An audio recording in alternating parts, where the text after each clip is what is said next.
අපි දන්නවා දැන් මේ විදුලි අර්බුදය නිසා මුළු රටේම ජනතාව, සාමාන්‍ය ජනතාව, ව්‍යාපාරිකයින්, කර්මාන්තකරුවන් මුළු රටම අස්ථාවරත්වයක් පත් වෙලා තියෙනවා.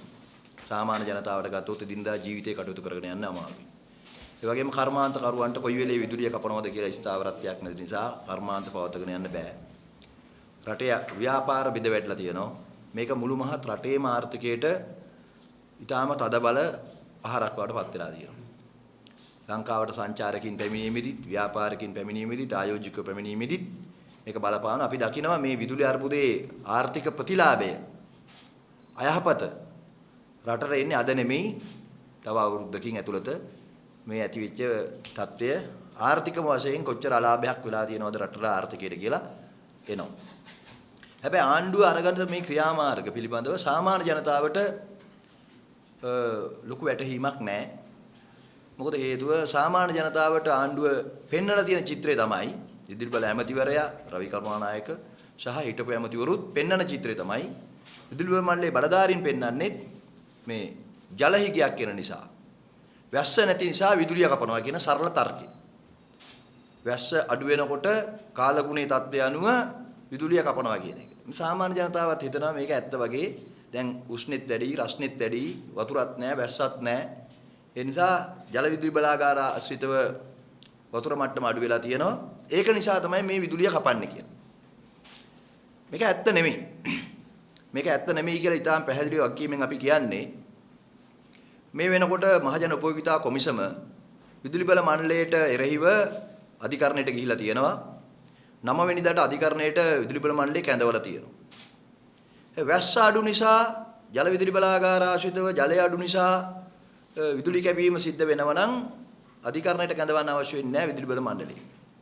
අපි ඇත්තටම ස්තුතිවන්ත වෙනවා රාජ්‍ය ආයතනයක් හැටියට ස්වාධීනව තමන්ගේ ආයතනයේ තියෙන නීතිමය බලතල පාවිච්චි කළා මහජන උපයෝගිතා කොමිසම විදුලි බල මණ්ඩලය අධිකරණයට කැඳවීම පිළිබඳව.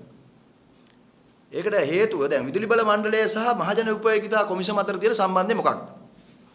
මේක සාමාන්‍ය ජනතාව තේරුම් ගත යුතු දෙයක්. අපේ රටේ ජනතාවට මේක ඇත්තටම තේරුම් කරන්න ඕන දෙයක්. විදුලි බල මණ්ඩලයේ විදුලිය කපනකොට සාමාන්‍ය ජනතාව වෙනුවෙන් තමයි මහජන උපයෝගිතා කොමිසම අධිකරණයට යන්නේ. හැබැයි අධිකරණයට යන්න කලින් මහජන උපයෝගිතා කොමිසම විදුලි බල මණ්ඩලයට 2016 ඉඳලා මේ 2019 මෙවැනි විදුලි අර්බුදයක් ඇති වෙනවා කියන අනතුරු ඇඟවීම කරලා තියෙනවා. මේක අද ඊයේ මේ අධිකරණයට යෑම නෙමෙයි දැන් වැදගත් දේ. දැන් අපිට පේනවා මෛත්‍රීපාල සිරිසේන ජනාධිපතිතුමත් මහජන උපයෝගිතා කොමිසමට පට්ට ගහන්න පටන් අරන් තියෙනවා. ඒකට හේතුව මොකද කියලා මම පස්සේ කියන්නම්. දැන් මේ විදුලි අර්බුදයේ ඇත්ත හේතුව තමයි රටට අවශ්‍ය විදුලිය කොපමණ ප්‍රමාණයක්ද කියන එක පිළිබඳව විදුලි බල මණ්ඩලයට විදුලි බල අමාත්‍යාංශයට රජයට තියෙන්න ඕන ජනන සැලැස්මක්. විදුලි ජනන සැලැස්මක්. දැන් මේ නව තාක්ෂණය අනුව ජල විදුලි බලාගාර වලින්ම නෙමෙයි විදුලිය උපදවන්නේ.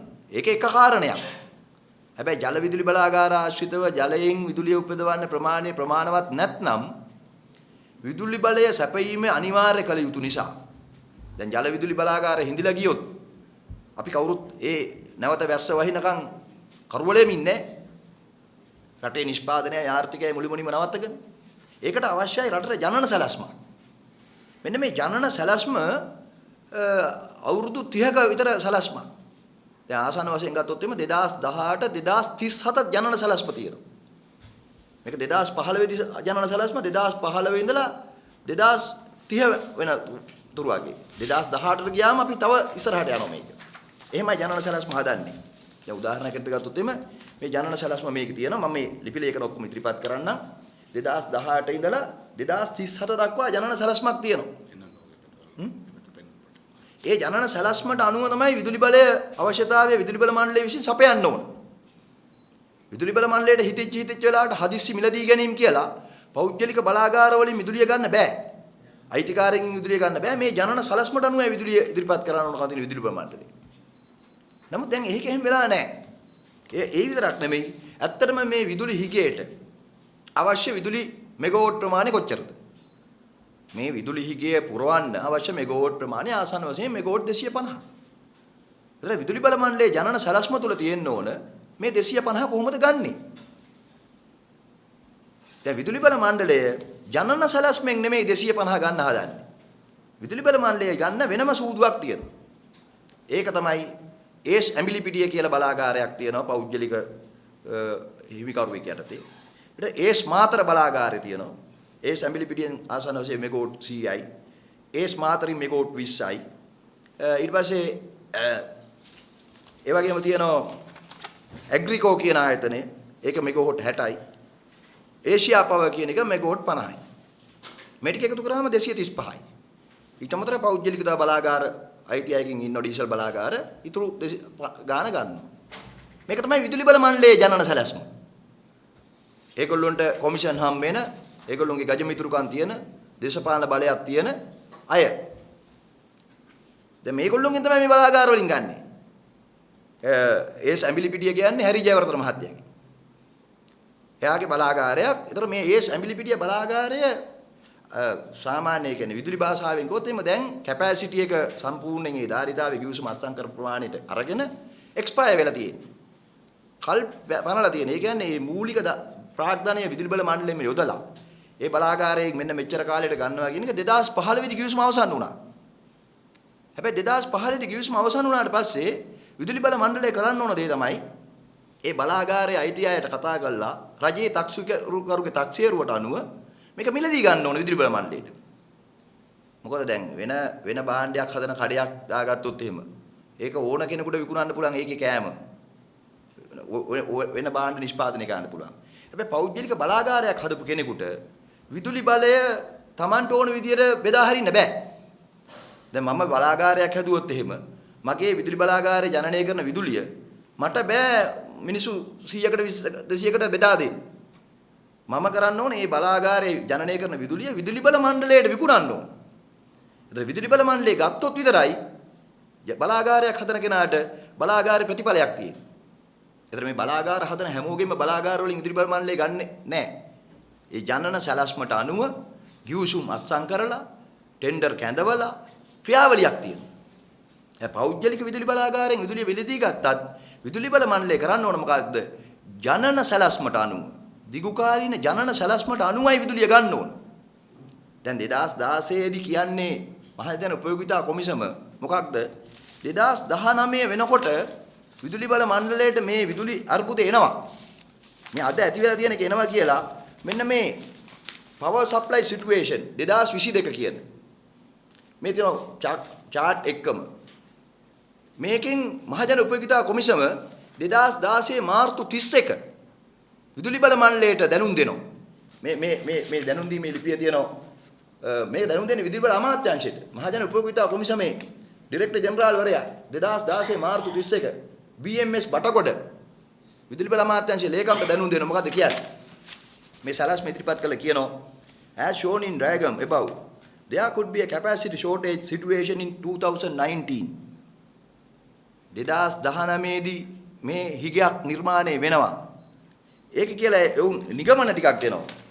Considering the above, there is an urgent need to implement the following action.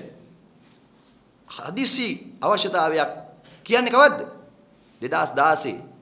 මෙන්න මේ හදිසි පියවර ගන්න. මොකද්ද? දැන් අද ඔය ගෙදර ලයිට් දෙකක් කපන්න කියලා රවි කරුණානායක මහත්තයා කියන්නේ. ලයිට් දෙකක් නිවන්න කියන්නේ. මේගොල්ලෝ එදා කියනවා 2016 දී National Demand Side Management Program. ජාතික මට්ටමින් මේ විදුලිය කළමනාකරණය කිරීමේ සැලැස්මක් හදන්න. එදා කියන 2016 දී මහජන උපයෝගිතා කොමිසම විදුලි බල මණ්ඩලයේ ලේකම්ට පුනර්ජනනීය බලශක්ති සැලැස්මට යන්න සහ බලාගාර වලින් විදුලිය මිලදී ගැනීමේ සැලැස්මක් හදන්න. ඒක එදා කියන්නේ.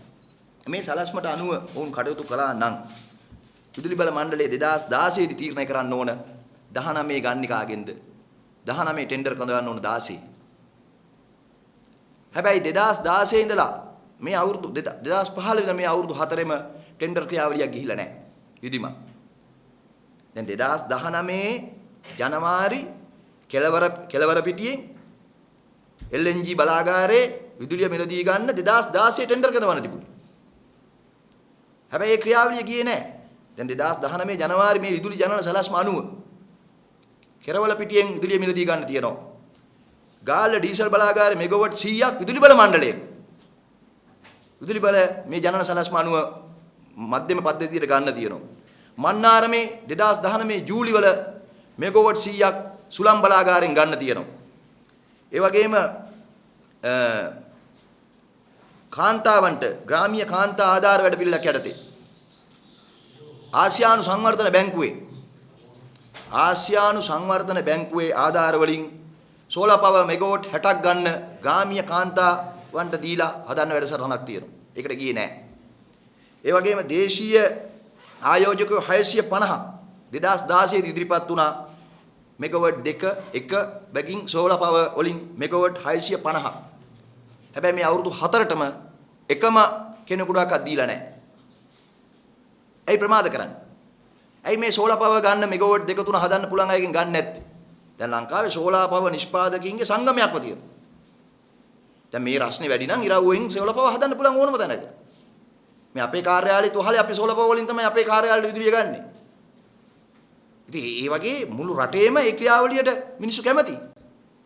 හැබැයි සුළං බලාගාර වලින් පුනර්ජනනීය බලශක්තිය හැටියට සෝලාර් පවර් වලින් මේ ගන්න තියෙන සලස්ම මේ සලස්ම වාර ගණනාවක් මේ මහජන උපයෝගිතා කොමිසම ඉදිරිපත් කළා තියෙනවා. හැබැයි එක අවස්ථාවකවත් මේක ගන්න නැහැ. ඒතර මේ අවශ්‍යතාවයේ තියෙන හිගේට මෙගාවොට් 250 නම් මේ 250 හිගේ පියව ගන්න තියෙන්නේ ඒකට පුනර්ජනනීය බලශක්ති සලස්මක් තියෙද්දි දිගු කාලින සලස්මක් 2037 දක්වා විදුලි බල මණ්ඩලයට තියෙද්දි මොකද මේ ජනන සලස්ම විදුලි බල මණ්ඩලයෙන් ඉදිරිපත් කරන්න ඕන. ඒ ජනන සලස්ම ඉදිරිපත් කරා මහජන උපයෝගිතා කොමිසම මේක අනුමත කරලා තියෙනවා. ඒ මහජන උපයෝගිතා කොමිසම අනුමත කරලා කැබිනට් මණ්ඩලය අනුමත කරපු ජනන සලස්මක් තියෙනවා. ඉතින් ජනන සලස්ම පැත්තක තියලා හැමතිස්සෙම විදුලි බල මණ්ඩලය මොකද කරන්නේ මේ දැන්? විදුලි බල අමාත්‍යාංශයේ ලේකම්වරයයි ඇමතිවරයයි එන ඕනම ඇමතිවරයෙක් මේ ජනන සලස්ම දිහා බලන්නේවත් නැතුව හැමතිස්සෙම කරන්නේ මොකද්ද? හදිස්සි මිලදී ගැනීම වලට යනවා. හදිස්සි මිලදී ගැනීම. හදිස්සිය හදනවා. දැන් කළා තියෙන්නේ ඒකයි. දැන් 2019 හදිස්සිය මෙවැනි හිගයක් මෙවැනි ප්‍රශ්නයක් ඇති වෙනවයි කියලා 2016 මහජන උපයෝගිතා කොමිසම කියනවා. ඒ වගේම 2019 අපි අද අප්‍රේල් මාසෙ ඉඳගෙන කියන මොකද්ද? 2020ත් මේ හිගය ඇති වෙනවා. 2021ත් මේ හිගය එනවා. 2022ත් මේ හිගය එනවා. දැන් විදුලි බල මණ්ඩලයේ හෝ විදුලි බල අමාත්‍යාංශයේ හෝ 2021 එන හිගේට මොනවද කරලා තියෙන්නේ? 2021 එන හිගේටත් මොකද කරන්නේ? හදිසි මිලදී ගැනීම තමයි. දැන් මේ අලුත් දැන් අද ඇති වෙලා තියෙන තත්ත්වෙට දැන් මේගොල්ලෝ මොකද කරන්න යන්නේ? සලස්ම හදාගෙන තියෙන්නේ. මේ හදිසි ගැනීම ටික කරන්න. දැන් මෙගාවොට් 100ක් හදිසි ගන්න යනවා. ඊළඟට තුර්කියෙන් දැන් නැවක් එනවා. තුර්කියෙන් දැන් නැවක් එනකම් බලන් ඉන්නවා. ඊට පස්සේ දැන් අර මේ ජෙනරේටර් 50ක් ගෙනලා තියෙනවා. එයින් 3ක් විතරයි පාවිච්චි කරන්නේ. අනිත් ටික කැඩලා පැත්තකට දාලා හරි ඒවා යොදව ගන්නේ නැහැ. ඉතින් මේ හදිස්සිය හදාගෙන තියෙන්නේ.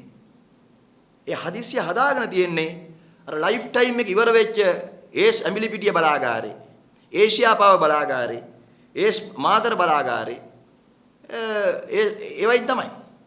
ඇග්‍රිකෝ එක. ඔය ඇග්‍රිකෝ එක බ්‍රිතාන්‍ය අයිතිකාරයෙක්ගෙන් ලංකාවේ සුබ්‍රමණියම් කියන පුජ්‍යලෙක් අරගෙන තියෙන්නේ. එයා බ්‍රිතාන්‍යයෙන් ගන්නේ රුපියල් 6ට විදුලි බල මණ්ඩලයට දෙනවා 30ට. ඉතින් රට ජනතාවට කියනවා 30ට හරි 45ට හරි අපිට ගන්න සිද්ධ වෙලා තියෙනවා විදුලි බලය. ජනතාවට විදුලිය දෙන්න ඕන හින්දා. දැන් විදුලි බල මණ්ඩලය කියනකොට ජනතාවට විදුලිය දෙන්න අපි 30ට 35ට හරි කීයට හරි ගන්න වෙනවා කියලා. රටේ මිනිස්සුන්ට අවශ්‍ය විදුලියනේ. ජනතාවට ඕන විදුලිය. ජනතාවට වැඩක් නැහැ. ජනන සලස්මට අනුව අරගත්තද? හදිස්සි මිලදී ගැනීමෙන් ගත්තද? කොහොම ගත්තද කියලා. හැබැයි මේ රුපියල් 6ට 10ට 15ට ගන්න තියෙන ඒකකයක් රුපියල් 35ට ගන්න කාගේ සල්ලි වලින්ද? බටකොඩ මහත්තයාගේ සල්ලි වලින් නෙමෙයි. රවි කරුණානායක මහත්තයාගේ සල්ලි වලින් නෙමෙයි. විදුලි බල මණ්ඩලයේ ඉන්න අධ්‍යක්ෂක මණ්ඩලයේ සල්ලි වලින් නෙමෙයි. ඒගොල්ලෝ නෙමෙයි මේ පාඩුව දරාගන්න. මේ පාඩුව දරාගන්න වෙන්නේ තායි විදුලි බල මණ්ඩලයේම නිලධාරීන්ට. ජනතාවට රටේ ජනතාවට. රටේ ජනතාවට.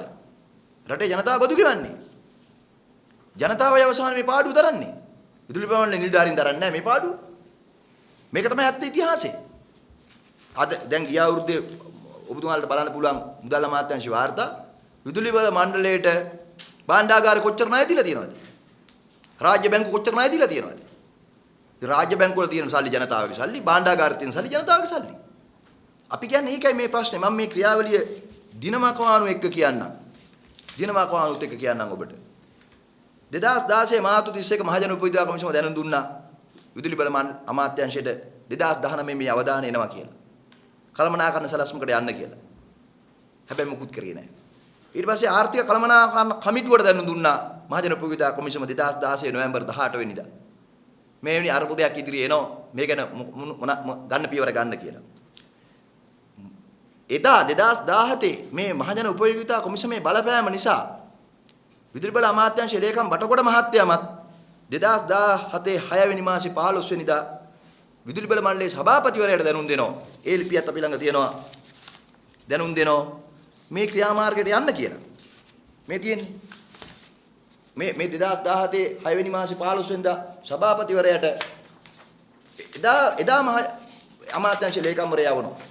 ඔහු යවන සැලැස්ම පවර් ප්ලාන්ට් කැපැසිටි එකත් එක්ක වාලච්චනේ වැලිකන්ද සියඹලාණ්ඩුව පුනරීන් මේ ෂෝටේජ් කැපැසිටි එකට මෙන්න මේ ප්‍රමාණය මන්නාරමේ පුනරීන් IPP එක මේ ආදි වශයෙන් කෙරවල පිටිය මෙගාවොට් 300ක්. එතකොට ඒකේ දිනමකවානු දිනනවා ටෙන්ඩර් කැඳවන්න ඕන දවස කෙරවල පිටියට දිනනවා 2017 8 වෙනි මාසේ කියලා.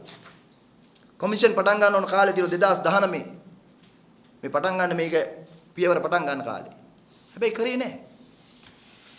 දර බටකොඩ මහත්තයත් ඒක පිළිගත්තේ කරේ නැහැ. මේ தත්ත්වය නිසා අපට සිද්ධ වුණා 2018 විදුලි බල මණ්ඩලයයි 2018 අගෝස්තු මාසේ 7 වෙනිදා විදුලි බල මණ්ඩලය සහ මහජන උපයෝගිතා කොමිසම කැඳවන්න පොදු ව්‍යාපාර කාරක සභාවට. මම කෝප් කමිටුවට කැඳෙව්වා. මොකද මහජන උපයෝගිතා කොමිසම මේ දිගින් දිගට ඉදිරිපත් කරන දේ පිළිගත්තේ නැත්නම් විදුලි බල මණ්ඩලේ අවසානයේ සිද්ධ වෙන්නේ මොකද්ද? රටේ ජනතාවට කරුවලේ ඉන්න සිද්ධ වෙනවා. 2019 කරුවලේ ඉන්න සිද්ධ වෙන අපි දැකපු නිසා කෝප් කමිටුවට කැඳවලා මේ දෙකොල්ලා කැඳවලා අපි විදුලි බල මණ්ඩලෙන් ඇහුවා. ඇයි ඕගොල්ලෝ මේ මහජන උපයෝගිතා කොමිසම කියන දේ පිළිගන්නේ නැත්තේ කියලා. ඒ වෙලාවේ ගැටලුවක් ඇවිල්ලා තිබුණා. විදුලි බල මණ්ඩලයේ විසින් මහජන උපයෝගිතා කොමිසමට නීත්‍යානුකූලව ගෙවන්න තියෙන බදු ප්‍රමාණයක් මේ පුනරීක්ෂණය කරනකොට මේ කටයුතු අධීක්ෂණය කරනකොට ගෙවන්න තියෙන ලෙවි එකක් නීත්‍යානුකූලව ගෙවන්න තියෙන ගෙව්වේ නැහැ. ඉංජිනේරු සංගමේ ඒක ලිඛිතව තියෙනවා සාමාන්‍ය අධිකාරිවරයා ලියලා. ඉංජිනේරු සංගමේ විසින් විදුලි බල මණ්ඩලයේ බලපෑම් කරනවා මහජන උපයෝගිතා කොමිසමේ අධ්‍යක්ෂක ජනරාල්වරයා ඉවත් කරන තුරු ඒ බද්ද ගෙවන්නේ නැහැ කියලා. අපිට මේ ගැටලුවක් දිහා ලියලා දෙන්න සිද්ධ වුණා. අවසානයේ මහජන උපයෝගිතා කොමිසම නීත්‍යානුකූලව Tamanට ඕන කරන බද්ද ගන්න අධිකරණයට ගියා. අධිකරණයට ගිහිල්ලා තමයි ඉංජිනේරු සංගමේ බලපෑමෙන් ගැලවිලා නීත්‍යානුකූලව ව්‍යවස්ථානුකූලව වෙන්න ඉතින් බද්ද ගත්තේ. කෝප් කමිටුවට නිර්දේශ කරා මේක වහම ගෙවන්න කියලා. මොකද ඒ තරම් ගැටුමක් විදුලි බල මණ්ඩලය සහ මහජන උපයෝගිතා කොමිසම අතර තියෙන්නේ මොකද? මහජන උපයෝගිතා කොමිසම ජනන සැලැස්මක් හදන්න කියනවා. තියෙන ජනන සැලැස්මට අනුව යන්න කියලා කියනවා. හැබැයි විදුලි බල මණ්ඩලයේ ඉන්න ඉංජිනේරු සංගමේ කියනවා අපිට ජනන සැලැස්මක් එපා. අපිට කොහොමද ගන්න ඕන?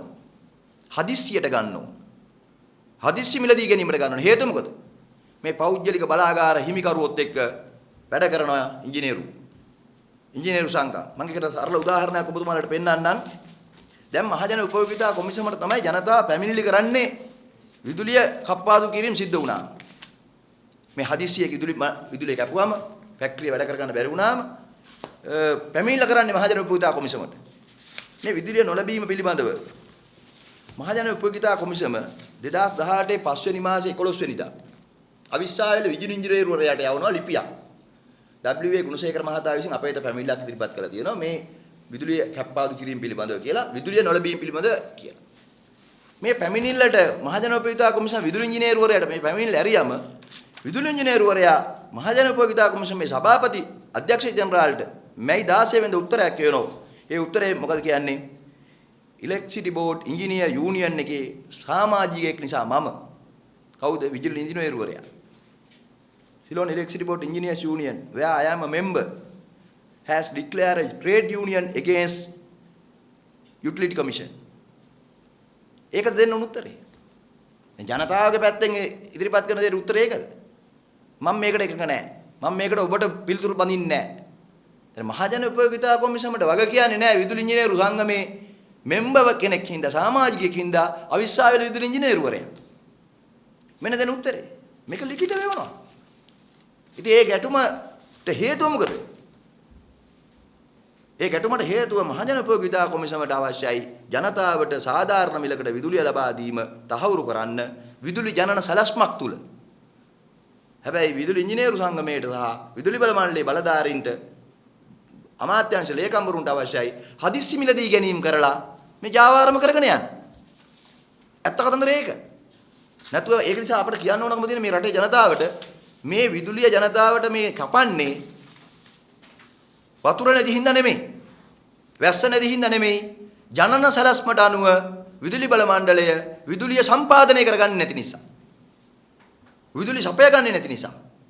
විදුලි මිලදී ගැනීම ජනන සැලැස්මට අනුව සිද්ධ කරනවා නම් අවශ්‍ය කාලෙදී ටෙන්ඩර් කැදවන්න ඕන. අවශ්‍ය කාලෙදී ප්‍රසම්පාදනයට යන්න ඕන. අවශ්‍ය කාලෙදී මිලදී ගැනීම කරන්න ඕන. ඒ අවශ්‍ය කාලෙදී මිල තීරණය කරගත්තම කවද්ද මේ මොන මිලටද ගන්න කියන එක දැම්ම තීරණය ගන්න පුළුවන්. 2021 මිදුලිය යුනිට් එකක් ගන්න කීයටද? මෙගාවොට් එකක් ගන්න කීයටද කියලා 2021 නෙමෙයි තීරණය කරන්න ඕන. ඒක තීරණය කරන්න ඕන අද. අද තීරණය කරන ජනන සැලැස්මක් විදුලි බල මණ්ඩලයට තියෙනවා. දිගු කාලීන ජනන සැලැස්මක්. මේ රටේ ජනතාව දන්නේ නැති වුණාට 2018 ඉඳලා 2037 විදුලි මිල තීරණය කරන්නත් අද පුළුවන්. 2037 කාගෙන්ද විදුලිය ගන්නෙ කීයටද ගන්නෙ කියලා අද තීරණය කරන්න පුළුවන්. ඒක 2019 20 වෙනකොට වෙනස් වෙන්නත් පුළුවන්. නමුත් හැබැයි කවද්ද ටෙන්ඩර් කැදවන්නේ? කොහොමද කැදවන්නේ කියන එක අද තීරණය කරන්න පුළුවන්. ඕන්නම්. හැබැයි මම වගකීමෙන් කියනවා 2019න් පස්සේ 2021 22 23 ආවත් උත්තරේ මේකම තමයි විදුලි බල මණ්ඩලයට වෙන උත්තරයක් නැහැ. වෙන උත්තරයක් ඒගොල්ලෝ හදන්නේ නැහැ දැනුවත්ව. දැනුවත්ව හදන්නේ නැත්te වෙන මොකක්ද හින්දා නෙමෙයි. මෙන්න මේ ජාවාරමේ කොටස්කාරයෝ අද විදුලි බල මණ්ඩලයේ ඉහළ නිලධාරීන් සහ මම වගකීමෙන් කියනවා ඇමතිවරුත් ඉන්නවා. ඇයි දැන් මෛත්‍රීපාල සිරිසේන ජනාධිපතිතුමා මේ කිසිම සම්බන්ධයක් නැතිව මහජන උපයෝගිතා කොමිසමට තග දාන්නේ? එතුමාගේ ඥාතීන් ඉන්නවා මේ ක්‍රියාවලිය ඇතුලේ. රවි කරුණානායක මහත්තයා විදුලි මිල දී ගැනීමේ කටයුත්තදී මේ ගැටුමට මැදිහත් වෙන්නේ නැති මොකද හරියට? ඔවුන් රජය නම් ඔවුන් ආණ්ඩුව නම් මේ මහජන උපයෝගිතා කොමිසමේ මහජන උපයෝගිතා කොමිසම පෞද්ගලික ආයතනයක් නෙමෙයි. මහජන උපයෝගිතා කොමිසමත් රජයේ ආයතනයක්. ඇයි ඔවුන් ආරක්ෂා කරන්නේ නැත්තේ? දැන් මහජන උපයෝගිතා කොමිසමට ස්වාධීනව ගිහලා අධිකරණයට යන සිදුලා තියෙන විදුලි බල මණ්ඩලයට විරුද්ධව. ඒකට හේතුව තමයි මේ සැලැස්ම ඔවුන්ට අහිත කරයි. මම ඒකට හොඳම උදාහරණයක් ඔබට කියන්නම්. අවසානයේ මහජන උපයෝගිතා කොමිසම විදුලි බල මණ්ඩලයේ හරහා ඉදිරිපත් කරා. පස්සේ විදුලි බල මණ්ඩලය හරහා ඉදිරිපත් ගන්න බැරි නිසා එවුන් පිළිගන්නේ නැති නිසා මහජන උපයෝගිතා කොමිසම ඒවකට අදාළව තිබුණේ ආර්ථික ප්‍රතිපත්ති අමාත්‍යාංශයට ආර්ථික ප්‍රතිපත්ති අමාත්‍යාංශයට ඉදිරිපත් කරා මේ අර්බුද එනවා. ඉදිරියේදී 2018 වුන් ඉදිරිපත් කරා 2018 8 වෙනි මාස 28 ආර්ථික ප්‍රතිපත්ති ආර්ථික කටයුතු අමාත්‍යාංශය හරහා කැබිනට් පත්‍රිකාව. මේ කැබිනට් පත්‍රිකාවේ තියෙනවා ඔවුන් අගය කිරීමක් කරලා ශ්‍රී ලංකන් ආමි එකේ නේමි එකේ වරාය අධිකාරියේ ජල සම්පාදන මණ්ඩලයේ මහ බැංකුවේ ලංකා බැංකුවේ ඉතිරි කිරීමේ බැංකුවේ ලේක් හවුස් එකේ මේ ආයතන වල තියෙන ජෙනරේටර් වල කොච්චර ධාරිතාවයක් තියෙනවද? මෙන්න මේ රජයේ ආයතන වල තියෙන ජෙනරේටර් වලින් ඔවුන් ගණන් හදලා ගත්තා. ඔවුන් ගත්ත ටික විතරක් තියෙනවා මෙගාවොට් 130ක්. දැන් 2018 ඔවුන් යෝජනා කරනවා මහජන උපයෝගිතා කොමිසම ආර්ථික ප්‍රතිපත්ති අමාත්‍යාංශය හරහා රනිල් වික්‍රමසිංහ අගමැතිවරයා තමයි මේ අත්සන් කළ තියෙන්නේ. කැබිනට් පත්‍රිකාව ඉදිරිපත් කරන රනිල් වික්‍රමසිංහ අග්‍රාමාත්‍යවරයා. ඔවුන් ඇමතිවරයා හැටියට ඉදිරිපත් කරනවා කැබිනට් පත්‍රිකාව මේ තියෙන කැබිනට් තීරණය මොකද්ද? රජයේ ආයතනවල තියෙන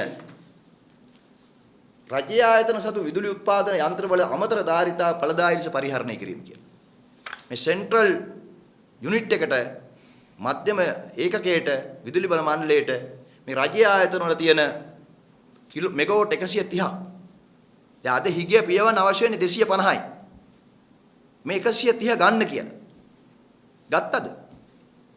2018 ඔක්තෝබර් 3 වෙනිදා කැබිනට් මණ්ඩලය මේක අනුමත කරනවා. හැබැයි ගත්තේ නැහැ. විදුලි බල මණ්ඩලය ගන්න කටයුතු කරන්නේ නැහැ. රජයේ ආයතන වල තියෙන ජෙනරේටර් වලින් මෙගාවොට් 130ක් ගන්න පුළුවන්. 130 ගත්තේ නැත්නම් මොකද? ඒක ගත්තොත් අන්නර ජාවාරම් මෙන් හම්බ ගන්න බෑ. මොකද විදුලි බල මණ්ඩලයට විදුලිය හදිසි මිල දී ගැනීම ගන්න තියෙන්නේ දැන් 2-3යි. මම 2016 ගත්තේ ඒ ඇඹිලි පිටියෙන් ගත්ත මෙගාවොට් 30ක් මෙගාවොට් 100ක් 2017 ඒ මාතරින් ගත්ත මෙගාවොට් 20ක් හදිසි මිල දී ගැනීම කියලා 56ක් ආයෙ ගත්තා. 2018 ආයෙ හදිසි මිල දී ගැනීම කියලා තව 56ක් ගත්තා. ආයෙ 2018 2016 ඇග්‍රීමන්ට් එක 2018 ආයෙ අලුත් කරා ඒ ඇඹිලි පිටියේ. එහෙමයි කරන්නේ. දැන් 2016 ගන්න මෙගාවොට් 100ක් එක මිලකට 2018 ගන්න තව මිලකට. මම ඔබතුමාලට කියන්නම් තවත් අපූර්ව දෙයක්. විදුලි බල මණ්ඩලයේ ඔය ඒ ඇඹිලි පිටිය බලාගාරයේ එක්ස්පයර් වුණාට පස්සේ කෝප් කමිටුවේදී අපි කිව්වා මේක රජයට ගන්න. ඒතොර රජයේ තාක්ෂේරු කරුගේ අගේ තිබුණේ රජයේ තාක්ෂේරුව තිබුණේ මිලියන 2365යි. මෙලා 2365ට ගත්තා නම් ඒ වෙලේ රජයට ලාභයි. ගත්තේ කීයටද? මෙගාවොට් එක යුනිට් ගානට හදලා 2016 ඉඳලා 2020ට ඒගොල්ලෝ එකඟතාවයට ගියා. මාසයකට මෙගාවොට් 76ක් මාස 60කට ගන්න. එතකොට වියදම ගියේ ඒගොල්ලන්ට මාස 60ට යනකොට මිලියන 4560ක්. මිලියන 2365ට ගන්න තිබිච්ච එක මිලියන 4560ට ගත්තේ. කෝටි 456කට ගත්තා කෝටි 236ට ගන්න තිබිච්ච එක. ඇයි? හේතුවට කිව්වේ ඒ අයිතිකාරයා අපිට දෙන්න කැමති නැහැ කියලා. අයිතිකාරයා දෙන්න කැමති නැත්නම් අයිතිකාරයාට මොකෝ විදුලි බලාගාරේ පරණ යකඩවල විකුණන්නද? ඈ? ඔව් මේක මේ 4560ක් මිලියන 4560ක් පාඩු වුණා. ගිය නිසා පාඩුව සමා වෙන 4560කට ගිය නිසා 2365කට ගන්න තිබිච්ච එකෙන් පාඩුව මිලියන 2195. පාඩුව රජයට පාඩු කරගත්තා එහෙමයි. මේක තමයි ඇත්ත. ඉතින් එහෙම කරේ වෙන මොකක් හින්දාද මේ ඒගොල්ලෝගේ සැලැස්ම තියෙන්නේ දිගටම මේ හදිසි මිලදී ගැනීම ගිවිසුම් වලට ගිහිල්ලා රජයට පවර ගන්න පුළුවන් රජයට ගන්න පුළුවන් බලාගාර පවා ගන්නේ නැතුව කටයුතු කරනවා. මෙතන පැති දෙකක් තියෙනවා. රජයට ගන්න පුළුවන් බලාගාර ගන්න කටයුතු කරන්නේත් නැහැ. පුනර්ජනනීය බලශක්ති සැලැස්මට අනුව යන්නේත් නැහැ. පුනර්ජනනීය සැලැස්මට අනුව යන්නේ නැත්තේත් මොකද? සැලැස්මට අනුව ගියොත් හදිසි මිලදී ගැනීම කරන්න වෙන්නේ නැති නිසා. ඒ නිසා අපි රටේ ජනතාවටත් විශේෂයෙන්ම මාධ්‍යයටත් අවධාරණය කරන්න ඕනකම තියෙන්නේ මෙන්න මේ කාරණේ. මේක තමයි සැලැස්ම. එතකොට මේ ඒකාධිකාරය බින්දේ නැත්තොත් අපි කියනවා ඉතා වගකීමෙන් අද මතක තියාගන්න 2019 විතරක් නෙමෙයි මිනිස්සුන්ට කලුවරේ ඉන්න සිද්ධ වෙන්නේ. 2020ත් කලුවරේ ඉන්න සිද්ධ වෙනවා. 2021ත් මේකම වෙනවා. ජල විදුලි බලය පිළිබඳ ප්‍රශ්නයක්ම නෙමෙයි මේක. මොකද අද ජල විදුලි බලය කියන්නේ සීමාකාරී සාධකයක්. අපේ රටේ ජලාශවල තත්ත්වෙත් කාලගුණ තත්ත්වෙත් නිතර වෙනස් වීම සිද්ධ වෙනවා. ජලාශ වලින්ම මේ ප්‍රශ්න විසඳ ගන්න බෑ. ඒ නිසා තමයි අනිවාර්යයෙන්ම පුනර්ජනනීය සැලැස්මකට යන්න ඕන උනේ. ලෝකයේ අද සූර්ය බල ශක්තිය, හුලම් බල ශක්තිය සහ අනිකුත් විවිධ බල ශක්ති ප්‍රභවයන් හොයාගනිමින් ඉන්නවා. ඉතින් එහෙම තියෙද්දි අපිටත් හැකියාව තියෙද්දි අපි මොකද කරන්නේ? අපි ඒකට යන්නේ නැහැ. ඉතින් ඒකට යන්නේ අපේ රට ගත්තත් මේ මාස 6ක් 7ක් සීතලේ තියෙන කාලගුණ විපර්යාසයන් මාස 6කට කරුගොඩේ ඉන්න රටක් නෙමෙයි. අපි අවුරුද්දේ හැම කාලෙම යම් ප්‍රමාණයකින් සූර්යාලෝකය හොඳට ලැබෙන රටක්. ඒ නිසා අපිට සූර්ය බල ශක්තිය කියන එක අපිට ප්‍රභවයක් හැටියට හැමදාම තියෙන එකක්. ඒවා පාවිච්චි කරන්න සලස්මක් තියෙද්දි පවා අපි කියන්නේ. සලස්මට පිටින් නෙමෙයි. සලස්මක් තියෙද්දිත් ඒ සලස්මට යන්නේ නැත්තේ මේක ඊට වඩා ජාවාරමක් තියෙන නිසා. ඒ නිසා මම නැවතත් ඇත්තටම ස්තුතිවන්ත වෙනවා මහජන උපයෝගිතා කොමිසමේ නිලධාරීන්ට, ඔවුන් රජයේ නිලධාරීන්, ඔවුන් අධිකරණයට ගිහිලා තියෙනවා. ඔවුන්ට අපහාස කිරීමෙන්, එහෙම නැත්නම් ඔවුන්ට චෝදනා කිරීමෙන්, ඔවුන්ට තර්ජනය කිරීමෙන් මේ ප්‍රශ්න විසඳන්න බෑ. ජනාධිපතිතුමත් මීට වඩා වගකීමෙන් කටයුතු කර යුතුයි කියලා අපි විශ්වාස කරනවා මේ ප්‍රශ්නේදී. මේක ජාතික ප්‍රශ්නයක් නිසා. විදුලි බල අමාත්‍යාංශයේත් මේ තියෙන සූදුව පැත්තකින් තියලා මේ ජාවාරම් පැත්තකට තියලා ජාවාරම් කරන නිලධාරීන් ඉන්නව නම් ඔවුන් පැත්තකින් තියලා මේ ප්‍රශ්නෙට අවංකව මැදිහත් වෙන්න ඕන. මොකද විදුලි බල මණ්ඩලයේ නිලධාරීන්ගේ ගවරුත් ගෙවල් වල පවුලේ අයත් කරවල ඉන්නේ. ඔවුන්ගේ හිතවතුනුත් ව්‍යාපාර කරන ඉන්නව නම් කර්මාන්ත කරගෙන ඉන්නව නම් ඔවුන්ත් අද පහසුතාවටපත් වෙලා ඉන්නේ. මේ ජාවාරම කරන අයගේ ගෙවල් වලට ජෙනරේටර් ඇති. නමුත් මේ ජාවාරම කරන අයගේ පවුල් වල ඥාතීන් පවා කරවලේ ඉන්නේ. ඒ කරවල ඇවිල්ලා තියෙන්නේ ස්වභාවික කරවලක් නෙමෙයි මේක. මෙහෙම අපි රටේ ජනතාව මුළු ආර්ථිකයම කඩාවට්ටගෙන ව්‍යාපාර බිඳවට්ටගෙන කර්මාන්ත බිඳවට්ටගෙන මේ අපහසුතාවයටපත් විය යුතු නැහැ. අපි අර සුනාමි විපත වගේ වෙලාවක නම් අපි කාටවත් පාලනය කරගන්න බැරි විපතක් නම් අපි ඒකදී විපතටපත් වුණාට පස්සේ අපි කවුරුත් රටක් හැටියට කලකිරීමටපත් වෙලා එකිනෙකාට චෝදනා කරගන්න නැතුව අපි මේ ප්‍රශ්නේ දකින්න තිබුණා. හැබැයි මේ ප්‍රශ්නේ ජාවාරමක්. මේක සූදුවක්. මේක මාෆියාවක්. ඉතින් මාෆියාවේ ඉන්න මිනිස්සු එලිතරව කරන්නේ නැතුව ඒ මිනිස්සු නිදැල්ලේ මේ මාෆියාව දිගටම කරගෙන යනවා නම් ඉතින් ඒක මිට වඩා එලිතරව වෙන්න ඕන. මම කියන්නේ කෝප් කමිටුවේදී අපි 2018 මේ ප්‍රශ්නෙම කතා කළා. මෙහෙම සිද්ධ වෙයි කියලා කතා කළා. 2016 දීම මහජන උපභෝගිතා කොමිසම 2019 මෙවැනි හිගයක් එනවායි කියලා කිව්වා. ඔවුන් සලස්මක් ඉදිරිපත් කළා. රජයේ ආයතන වල තියෙන බලාගාර මේ ජෙනරේටර් ටිකෙන් අතිරික්තය ගන්න කියලා කිව්වා. එහෙම කියලා තියෙද්දි මේ කටයුත්ත සිද්ධ නොකිරීම රටට කරන බරපතල අසාධාරණයක්. ආර්ථිකයට කරන බරපතල අසාධාරණයක්. මේ පාපයක් මේක ඇත්තටම. මේකට වන්දි ගෙවන්න ඕන හැමදෙනාම වක් කියන්න ඕන. මේකට වක් කියන්න ඕන හැමදෙනාම ඇත්තටම කියන අධිකරණය අපි හිතනවා මේක යුක්ති සහගත දකි කියලා කරුණු ඉදිරිපත් කිරීම අනුව.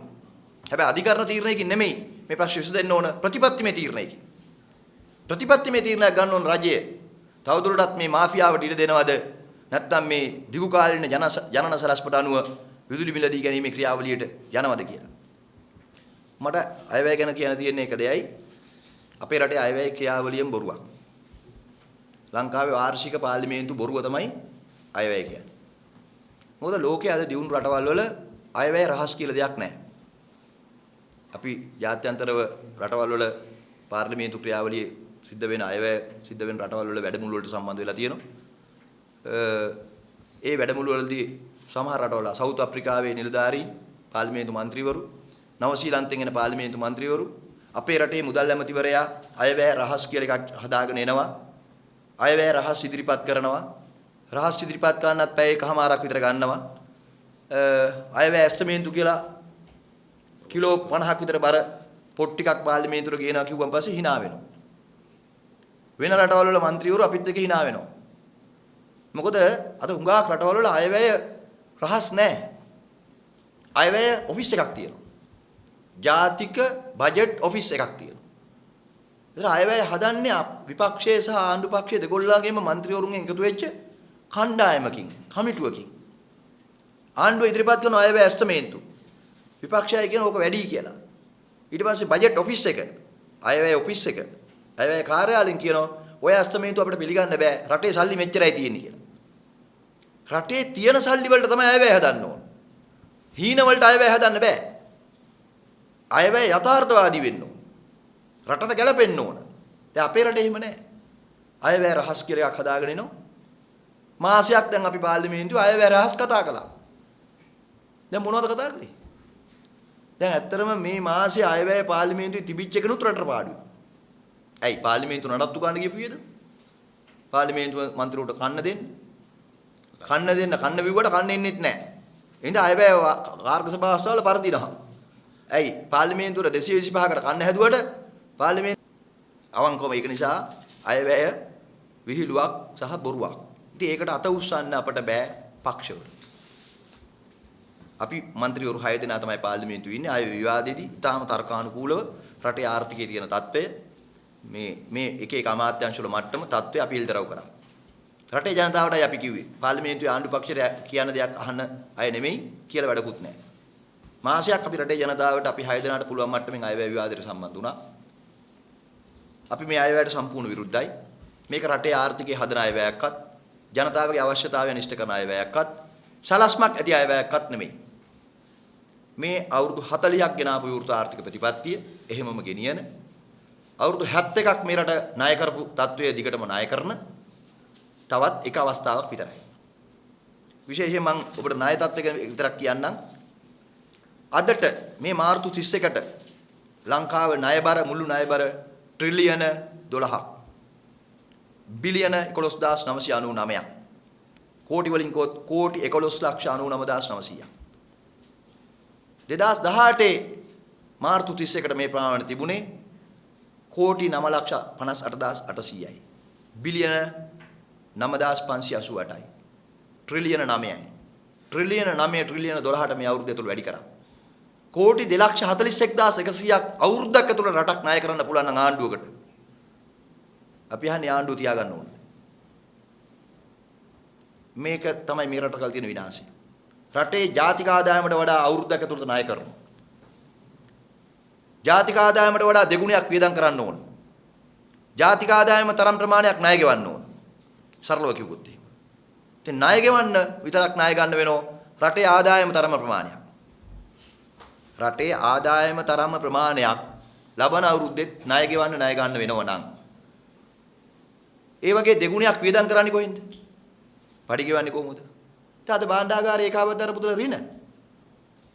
වසර මැද මූල්‍ය වාර්තාව කියන එක තමයි අයවැයට වඩා යථාර්ථවාදී මේ තියෙන්නේ. මංගල සමරවීර ඇමතුමා මේක ඉදිරිපත් කළා. ඔබ මාධ්‍යවේදීන් හැටියට මේ මුළු පොතම කියවන්න ඕනේ. මෙන්න මේ 33 වෙනි පිටුව කියවුවා නම් ඇති. මේකේ තියෙන ඉතා පැහැදිලිව අවුරුද්දේ මුල මුදල් ශේෂයේ භාණ්ඩාගාරේ ඍණ බිලියන 186යි. අවුරුද්දේ අග නොවැම්බර් මාසයේ 30ට මුදල් ශේෂය ඍණ බිලියන 225යි. ඉතින් අවුරුද්දක් ඇතුළත බිලියන 39ක්ම මේ මුදල් කියන්නේ මේක කියන්නේ කැෂියර් එක මේ. රටේ කැෂියර් එක. අනිත් ඒවා නෑ මේකේ. එක රාජ්‍ය ආයතන වලින් විදුලි බල මණ්ඩලයෙන් ණය ගත්ත ඒවා, වරායෙන් ණය ගන්න ඒවා, පිටරට වලින් ගන්න ඒවා නෑ. ශ්‍රී ලංකන් ගුවන් සමාගම ඊයේ පෙර තරම් තියෙනවා ලොකු ණයක්, වාණිජ්‍ය ණයක් බිලියන 130ක්. ඩොලර් බිලියන. මේ රට විනාශ කරනවා. ඒවා නිතුව මේ තියෙන භාණ්ඩාගාරයේ මට්ටම විතරයි මේ තියෙන්නේ. ඍණ නම් භාණ්ඩාගාරේ ඒකාබද්ධ මුදල් ඍණ නම් මේ රට කොහෙද යන්නේ? නේද ඔය සිහින කතා එකක්වත් ඉෂ්ට කරන්න බෑ. මේක තමයි යථාර්ථය. ඒ නිසා මේ රට ණය කිරීම නිසාම ණය කරන හේතුවටම ඇති මේ අයවැයට විරුද්ධ වෙන්න අපිට. වෙන හේතු පැත්තකින් තිබ්බා. ඒකින්ද අපි කියන මේ සැරෙන් සැරේ දේශපාලන ගේම් ප්ලේ කරන අයට, පොලිටිකල් ගේම් ප්ලේ කරන අයට කාරක සභා අවස්ථාවේදී අවංක විරුද්ධ වෙනවා නම් හැංගිලා ගල් වලින් ගහන්න ඕනේ නැහැ. අවංක විරුද්ධ වෙන්න කැමති හැමෝටම පස්වෙන්දට විරුද්ධ වෙමු. අපි ජනතා විමුක්ති පෙරමුණ හැටියට දෙගිඩියාවකින් තොරව අපි කියන දෙවෙනි වර කියවෙමිදිත් අපි විරුද්ධ වුණා. තුන්වෙනි වර කියවෙමිදිත් අපි අපේ විරෝධය ඒ ආකාරයෙන්මයි අපි විරුද්ධව ඡන්දය පාවිච්චි කරනවා. මේ අයවැය සත පහක් කෝද වැඩි සත තුනකටවත් රටේ ජනතාවට ප්‍රතිඵලයක් නැති අයවැයක්. විශේෂයෙන් කියන්න ඕනේ දැන් මේ ආණ්ඩුව බලයට එනකොට කිව්වේ රටේ ණය අඩු කරනවා අපි. ඒ නිසා ජනතාවට පටිතද කරගන්න වෙයි කියලා. දැන් අවුරුදු 4ක් ඕනේ නැහැ. පහුගිය අවුරුද්ද විතරක් කල්පනා කරලා බලනකොට අපේ රටේ ණය රුපියල් බිලියන 9,588ක ඉඳන් මේ මාර්තු 31 වෙනිදාට බිලියන 11,999ක් දක්වා බිලියන 2,411කින් වැඩි වෙලා. දැන් ආණ්ඩුව ණය ගෙව්වා කියනවා නම් ණය අඩු වෙන්න එපා. 9,588 අඩුම ගානේ 8ක් අඩු කරපන්. 9,588ට නෑ 12,000 දක්වා වැඩි වෙලා. ඒකෙන් කියන්නේ මේ ආණ්ඩුව ණය වැඩි කරලා තියෙනවා. ඒ නිසා ආණ්ඩුවේ ආර්ථික ඔස්තාරලා කරපු වැඩේ තමයි තවත් රට ණය කරා. රැකියා පැත්තෙන් බරපතල අර්බුදයක් හදලා තිනවා අපේ රටේ රැකියා ශාස්ත්‍රයේ, කර්මාන්ත ශාස්ත්‍රයේ, නිෂ්පාදන ශාස්ත්‍රයේ 1,47,000ක් රැකියා අඩු වෙලා තියෙනවා පහුගිය අවුරුදු 4 කල්පනා කරද්දී. ඒ කියන්නේ ආයෝජකයන් හිටපු අය ආයෝජන දාලා ගියා. මොකද ආණ්ඩුව බදු ගහනවා, ගාස්තු වැඩි කරනවා. ඒ නිසා නිෂ්පාදකයන්ට කර්මාන්තයක් පවත්වා යන්න බෑ. අලුතෙන් ආයෝජකයන් ගෙන්වා ගැනීම සඳහා ආකර්ෂණීය අයවැය ඇතුළේ යෝජනා වැඩපිළිවෙළ නැහැ. ඒ නිසා බරපතල ප්‍රශ්නයක් තියෙනවා රට ඇතුලේ. ඒ විතරක් නෙමෙයි. පෞද්ගලිකාංශය මේනොට අපේ රටේ පෞද්ගලිකාංශය ආර්ථික ක්‍රියාවලියේ 81ක් තියෙන පෞද්ගලිකාංශය අතේ.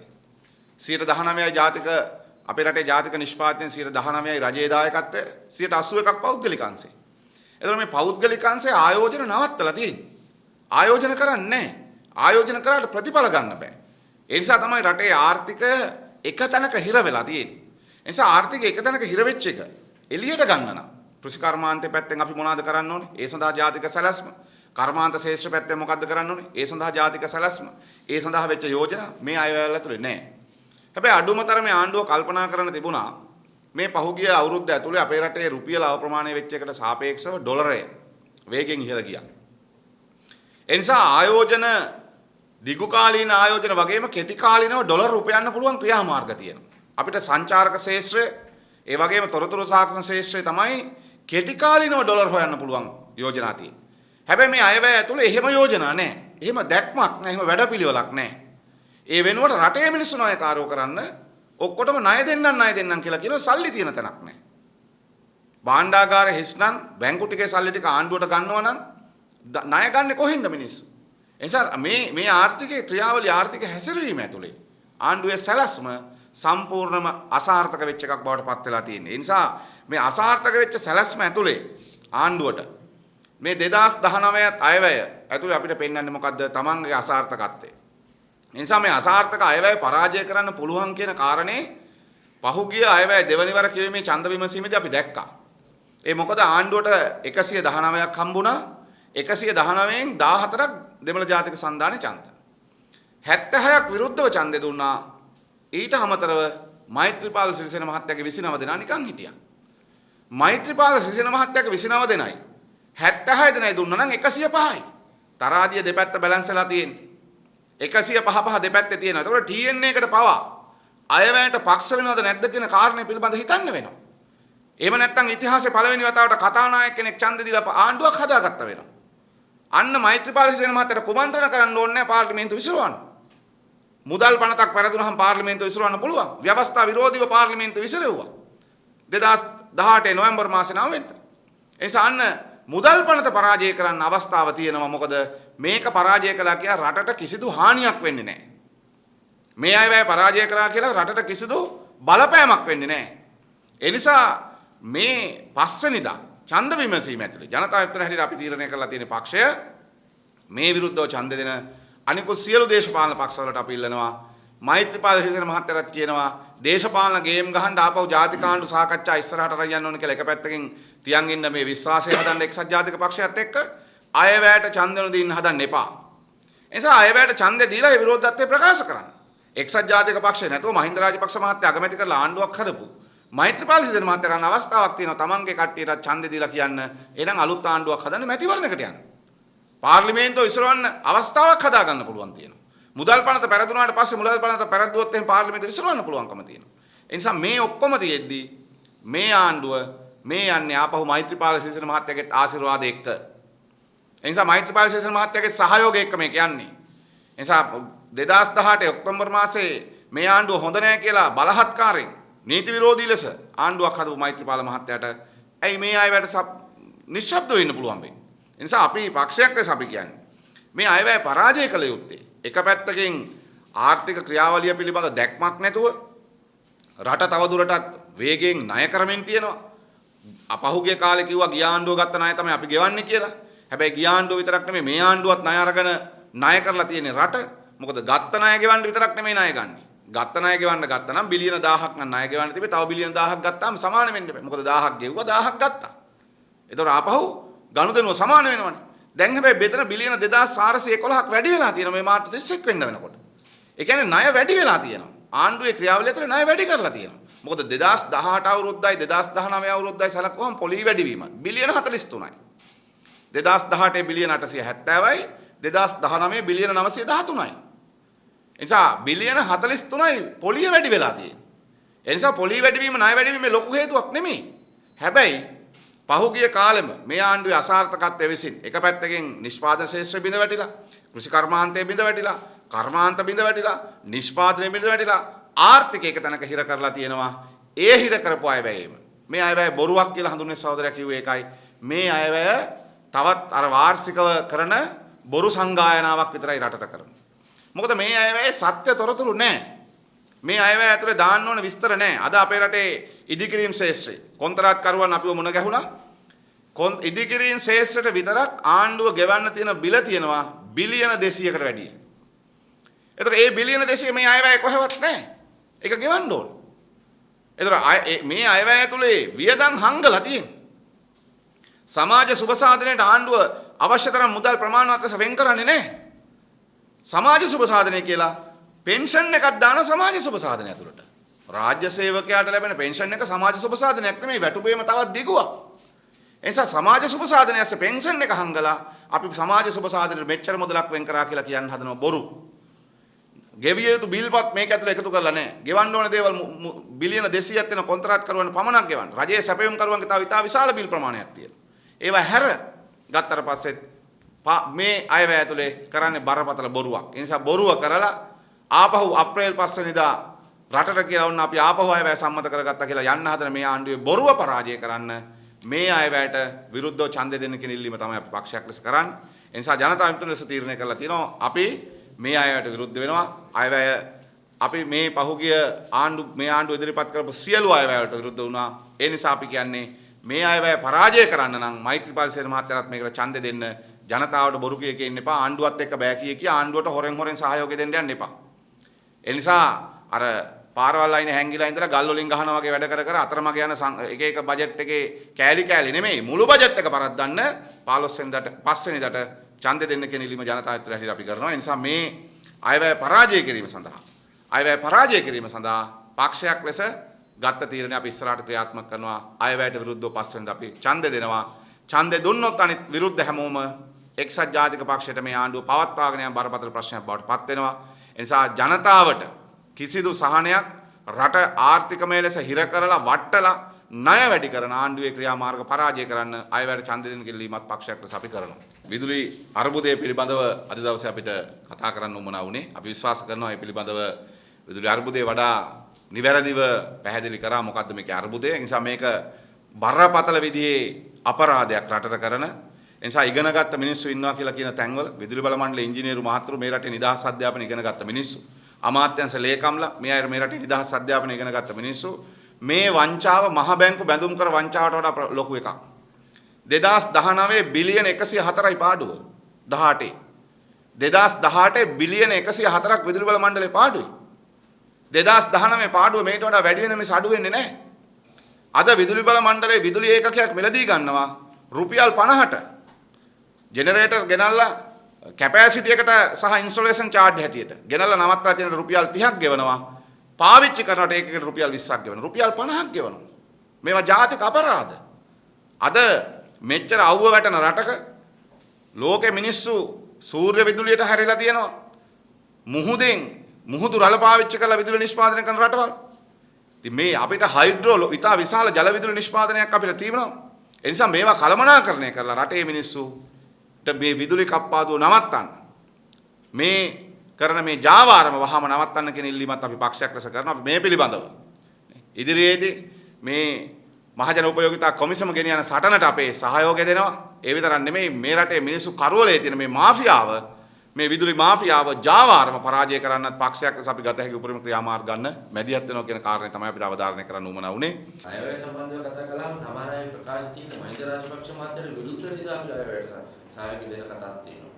ශ්‍රී ලංකා නිදහස් පක්ෂයෙන් එක්සත් ජාතික පක්ෂයට සහයෝගය දක්වන පිරිසක් පිටුණා. ඒවලගේ කතාව තියෙනවා මහින්ද රාජපක්ෂ මහත්තයාට විරුද්ධ නිසා අපි එහෙම දෙන මහින්ද රාජපක්ෂ මහත්තයාගේ නෙවෙයි. මේක මහින්ද රාජපක්ෂ මහත්තයාගේ අයවැයකුත් නෙමෙයි. අනිත් එක තමයි දැන් ඔය ඒ දෙගොල්ලෝ එකතු වෙලා ආණ්ඩුවක් හදාගත්තනේ දැන් මාස දෙකකට කලින්. ඒකේ අගමැති ලෙස මහින්ද රාජපක්ෂ මහත්තයා පිළිගත්තනේ මේ කට්ටිය. මහින්ද රාජපක්ෂ මහත්තයා අගමැති වෙනකොට මෛත්‍රීපාල සේන මහත්තයා ජනාධිපති හැටියට ඒ එකතු වෙච්ච සන්දානේ නායකයා වුණානේ. ඒ නිසා ඒ අය දැන් හදන්න හදපු ආණ්ඩුව වැටුණාට පස්සේ ආපහු මොකටද නිශ්ශබ්දව එක්සත් ජාතික පක්ෂයේ අයවැයට සහයෝගය දීම සඳහා මේ නිශ්ශබ්ද වෙන්නේ. ඉතින් අපි අහන්නේ විරුද්ධයි නම් අයවැයට මේ අයවැය රටට රාජපක්ෂ මහත්තයාටවත් පවුලේ අයටවත් එහෙම නැත්නම් ඒගොල්ලොත් එක්ක ඉන්න කාටවත් හදන අයවැයක් නෙමෙයිනේ. ඒ නිසා අයවැය රටට වැඩක් නැති අයවැයක් පාස් කරන්න ඉඩ තියලා නිශ්ශබ්දව සිටීම ද්‍රෝහිකමක්. ඒ නිසා මේ රාජපක්ෂ මහත්තයා ගාව මේක හැරිලා හංගිලා හරියන්නේ නැහැ. විරුද්ධයි නම් ඇවිල්ලා පාර්ලිමේන්තුවේ ඡන්දෙ දෙන්න ඕනේ ජනතාවගේ පැත්තෙන් හිතලා.